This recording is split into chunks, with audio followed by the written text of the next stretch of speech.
My most astute viewers knew that this video was coming already. The way this transpired actually makes me want to make a push to standardize how Counter-Strike 2 items are priced when used in TF2 trades. Yes, this is yet another open letter to the Backpack.tf moderation team. Specifically, the Backpack.tf price moderation team.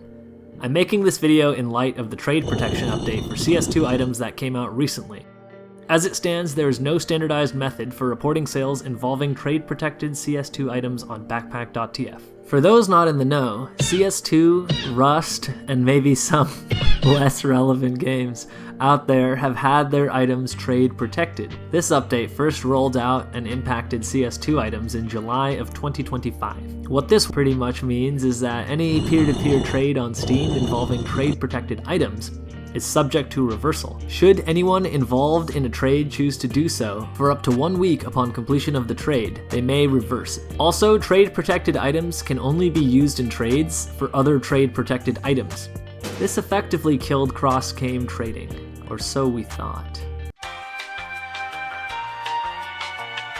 I have identified 4 cases of CS2 items being involved in TF2 trading, and you will see that I am proposing for these changes because the manner in which these price suggestions were handled is not consistent. 3 of these suggestions are mine: the Peace Sign Old Man Frost, the Spellbound Fez, and the Knifestorm Lane Spectre. These use a standard that I will argue later in this video should be codified into the rules for price suggestions. I used median pricing on the Steam community market to derive values of the CS2 items. For those of you who don't know what median pricing is, look at these Steam market sales. Do you see how they show you multiple data points over a single day? Now look what happens when these sale dates turn a month old. The Steam market takes the median data point of the day. Using this standard of CS2 item pricing, all 3 price suggestions were accepted. The other suggestion that I wanted to go over was the Disco Beatdown Millennial Mercenary. This suggestion posted a csgoskins.gg link proclaiming that an item is selling for an amount, and then it plucked a key price of $1.70 United States dollars out of thin air. As someone who has submitted thousands of price suggestions and has reviewed thousands more as a former price moderator for Backpack.tf, I can definitively say that this price suggestion is horrible and probably should not have been accepted. This is not a knock on PWRWQ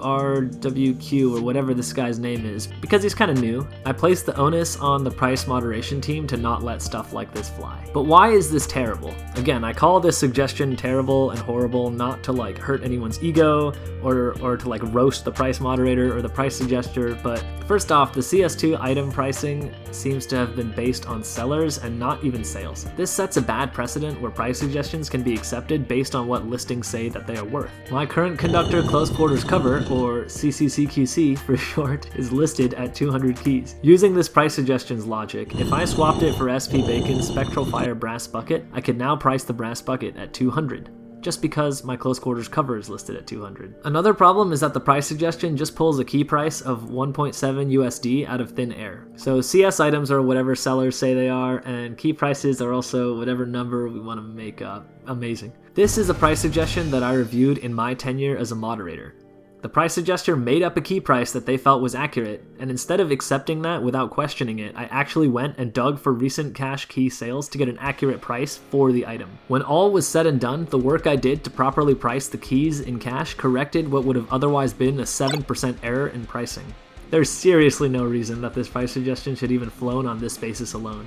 Mods, please be more careful when reviewing price suggestions. Based on how these were handled and what we know about the CS2 market, I am proposing the following reporting rules for CS2 items. I will include an explanation alongside each guideline, but before I get into those guidelines, feel free to subscribe.